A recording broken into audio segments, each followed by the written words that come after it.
and I was confused. I wish I had clips of that video because the cameraman was there and he was like, smile. I was not smiling because I was not getting it. What is happening downstairs? What are they doing downstairs? Who am I going to greet downstairs? I did not get it. Hello everyone, welcome back to my YouTube channel. My name is Chinyere. My name is Sirimes, like I'm going to change my name anytime soon. Silly me. My name is Chinyere Ado. I'm a Nigerian based here in South Africa, and I am a fashion designer. So if you're just stopping by for the very first time, please do not make it your last. You will love it here. This is home. This is where the peace comes from. The inner peace to the outside peace. You did not just get to see this video coincidentally. It is the purpose, the plan that the Lord God has for you, that you must click the subscribe button and subscribe already. And if you love this video to the end, do not forget to give it a thumbs up. And for my newest subbers in the house, for my OGs, for those coming back to watch my videos over and over and over again, I want to say a very, very big thank you to you guys.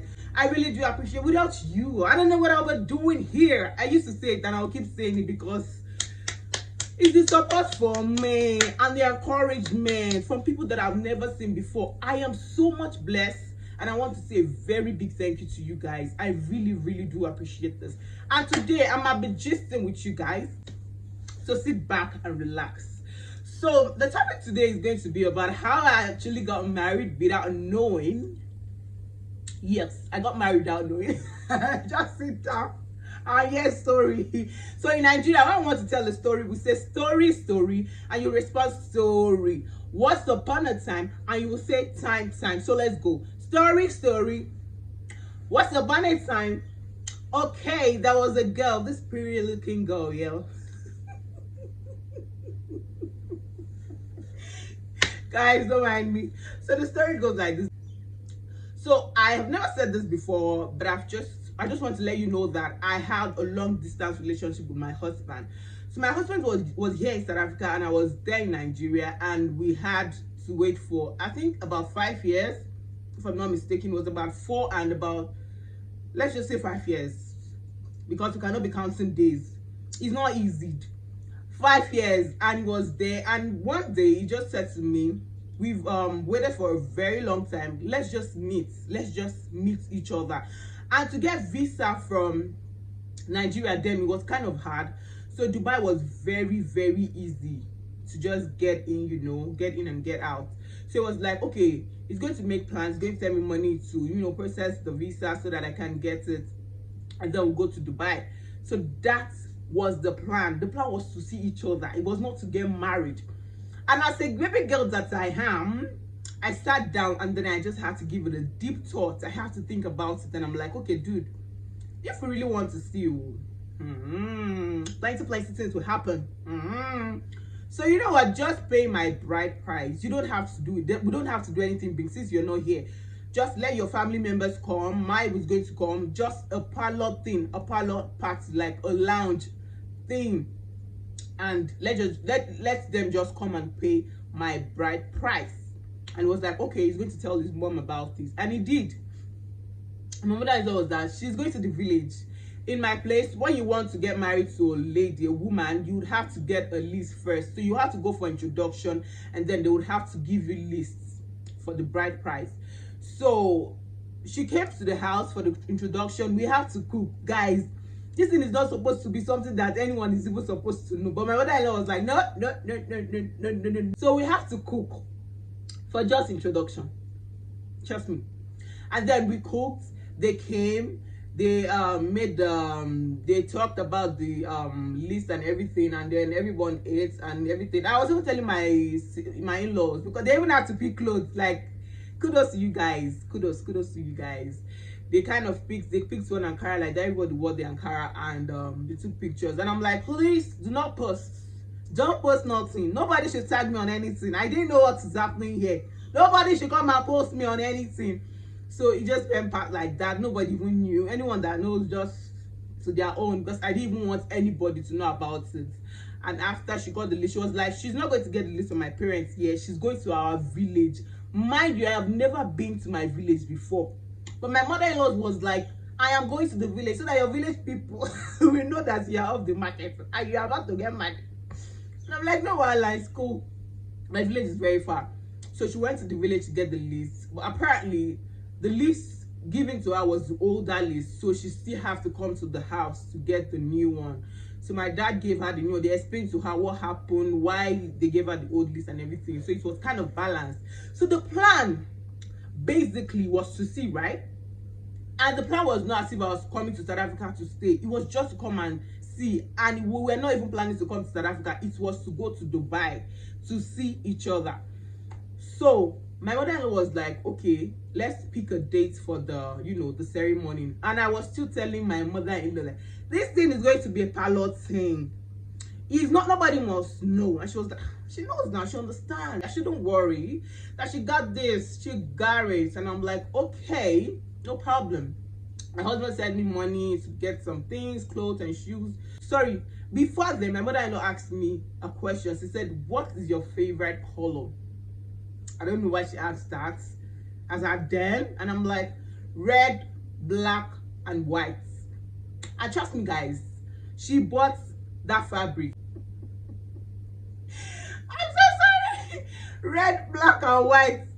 Mixed colors, 3 colors like that in one fabric. She bought that fabric. I had no idea that she was asking me so that she can, you know, buy that for my ashwebi. Ashwebi in Nigeria is like maybe when you're doing something, a ceremony, burial, party, anything, they just pick uniform that everyone is just going to wear on that day. That is what ashwebi is called in Nigeria. So she just asked me that question and I didn't know that it was for my ashwebi. So she was like, okay. And I'm like, okay. I'm a fashion designer, and then I started receiving these clothes, red, black, and white. I didn't even know. I had no clue that it was my wedding clothes. Ashwebi clothes. Wedding that was supposed to be a parlor thing that nobody's supposed to know about. It's just the family, my husband's family, and my family. For reasons I will let you know. And I started receiving these clothes. This one would bring a chichi sew, I would sew. That one would bring chichi sew, I would sew. That one, and I'm like, I didn't even no clue. I was not. It wasn't clicking at all because I wasn't having a party. It was just going to be my family, my husband's family, and my family. So this thing, everyone just keep bringing this clothes, and I just keep sewing. And one day, somebody called, my sister's friend, my sister-in-law's friend, sorry, called. Teaching now for you, so you're selling clothes and you're not even telling me. And I'm like, clothes for what? She was like, for your wedding. Now I'm like, okay, I'm not selling clothes. Or I'm not selling any clothes. She was like, I am selling, Joe. I said I'm not selling. And she was like, okay, that she knows that I am not selling. That I know that she knows that I am not selling. That my mother-in-law is actually selling fabric for people to wear on my wedding day. And I have no idea. She just wanted to let me know, you know. She just wanted to let me know. And I'm like, wait, oh, which fabric is that? So one day on Sunday, I was in church and somebody came and she brought out that same material to sell to the person. And I'm like, this same material, what is really happening? And this was about, I think, 2 weeks to my wedding. I still have no idea. And I was just still giving her that hints like, parlor something, no loud anything. She was like, initially she was like, no. She has been going to other people's wedding, that their husbands are not even here, and she has been seeing how they do these things. But I'm like, I don't want loud thing. It's what I want. Please give me what I want. I don't want what thing. It's what I want you will give me. She was like, okay. Even my husband would call her like, they're asking for money. What are they using money for? I'm like, I don't know. I have no idea. This is a parlor something. You remember? You'll say, okay, cool, fine. And daddy came. Even me that I was even getting married. I'm a makeup artist. I learned that from Nigeria. I did my makeup myself. I made my clothes. I was even still attaching something to the clothes that I was going to wear for my wedding tomorrow. Because it was something, it wasn't any big thing. It was just going to be a parlor thing. And daddy came. I did my makeup. After doing my makeup, I even did my hair. I installed my hair myself. And that day came. My family members, sorry, my husband's family people came to the house. Everywhere was so choked. My family members was there and they did all of the ceremony and everything. My elder sister wore this clothes. They call it aquacha, like it is a traditional wear that brides do wear. So the clothes were still in the house and the accessories. So those things were still in the house. She got married a week before me. So the clothes, everything was still in the house. So my mom was like, okay, let me put on those clothes too, so that I can use it to take pictures, you know, for memories. And then I'm like, okay, I wore that, covered my face, I came out, greeted everybody in the lounge. And after the bride price and everything was paid, my mother was like, let's go downstairs.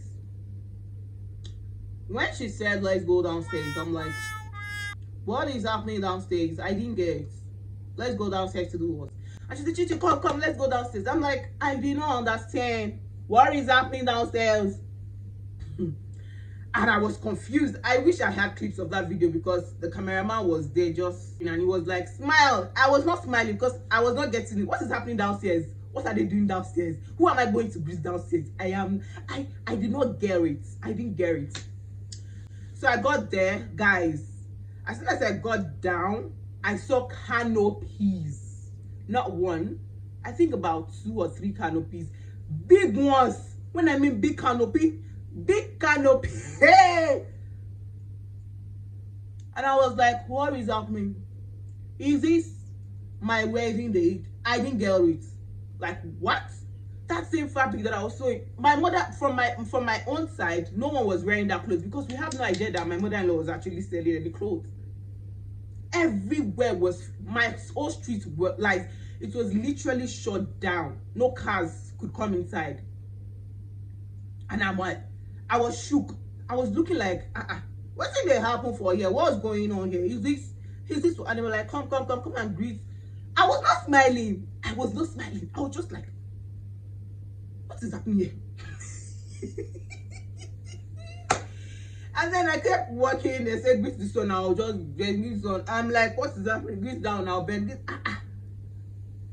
Something that was supposed to be a parlor thing turned out to be a party, like a big party. I was shocked, because the number one reason I really did not want it so loud was because I've seen scenarios, I've seen situations where a bride is getting married and the husband is not there. Is it that the husband is like outside of the country? Basically, the husband is not present, and she does this ceremony in herself. This ceremony is not a birthday thing. So even me already, I don't even want the situation where I will have to dance by myself on my wedding day.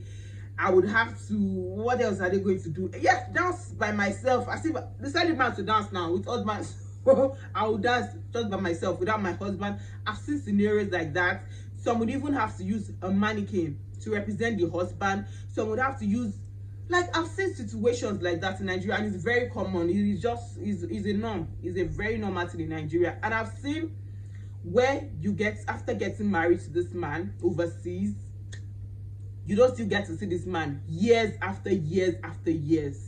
I'm not trying to shade anybody here, but I just like to always use other people's experience to kind of correct my own somehow. I know of this person, and she got married, and for years, if I'm saying years, like about 9 years now, they are yet to see each other. After 9 years of getting married to this person, they are yet to see each other. So when I saw that situation, I'm like, in case my own get to happen like that, it will be very easy for me to bend head and like, I know they do it again. Because I was thinking about it, how will I stay for years after getting married to my husband, and it is not still coming together? We are not coming together in any way. It's not as if I'm coming here or it's coming back to Nigeria. If you get to a stage, I'll be like, I'm not interested. Just return the bride, because marriage is about 2 people coming together. So if that is not happening, bros, we need to, you know, do something about this. This is not what I want for myself, because everyone with their different perspective, though, everyone with their different, there are some people that really do not even want that for themselves. That is their opinion, but I don't want that for myself. You get, and that is why I have, you know, be doing this low key. Nobody must know. You must not upload pictures on social media. Even if you are going to upload, do not tag me. Don't come and spoil my name before they'll say, she was once married. Please, just, so that was the reason why I never wanted it to be loud. Just wanted a parlor party, so that if it does not work out the way that I'm planning, or does not, the way we are planning this thing to go, we will just, it's just be easy to just get your head off this thing and be like, it's not working, we cannot force this. Do you get? So that was really the main reason why I just do not want it loud. And to even couple with the fact that you would be dancing by yourself, you are married though, and you are the only one dancing. But my family members and my husband's family, they were actually there to cheer me up. They make me feel that, I felt like I was getting married. I just enjoyed that time. But you cannot still compare. You can't compare the fact that your husband is there with you. They even have, okay, I my brother-in-law, my husband's brother was the one that represented my husband, and it cannot be like your husband, because it's not as if you are going to meet him and you're holding hands, you're dancing. You get what I'm trying to say? So, and you cannot just still put yourself in that happy mood that my husband is here. So when that happened, because I had plans, I was not even planning of getting married. It was not the plan of, I was not planning of getting married. It was just for us to see. It was just for us to see. But I just I knew that a day is going to come that we're going to be together. But you cannot just be putting all your eggs in one basket. It cannot happen like that. So I wasn't putting all my eggs in a basket. I was just, just trying to see, okay, if it does not work like this, what is going to happen next? Let me be in a safer side. I am a woman, and I know what I want for myself. So that was how I got married, though. That was how I got married, without no plans of getting married. It wasn't a marriage something. Yeah. So that was how I got married. And I think it was still that same year. I got married October and December. I submitted my papers and everything in October and December. God had his way, and I am here in South Africa with my husband. The plan was not to get married, but there are some things that just happen, and I just have to go with the flow. And now I don't regret the fact that my mother-in-law actually did all that she did, because now I look back and I just appreciate the fact that she actually pushed through to make that successful, to make it, still big, to make it still look like, okay, she's getting married, like legit. And because it's something that I'm not going to do again. Even if I'm going to celebrate a white wedding, I'm not going to celebrate a traditional rite, like a ceremony, traditional wedding. I'm not going to do that again. So I appreciate that a lot, that she actually went, because it got to a time my husband stopped sending money, because we are like, what are they sending money for? It's just something that how many people are going to come to the lounge and they ask, which money, please? And she still kept pushing, bring money, and she actually made that day beautiful. And I really do appreciate that. And that is how I got married without knowing. Do I know? I didn't know. So yeah, I got married without knowing.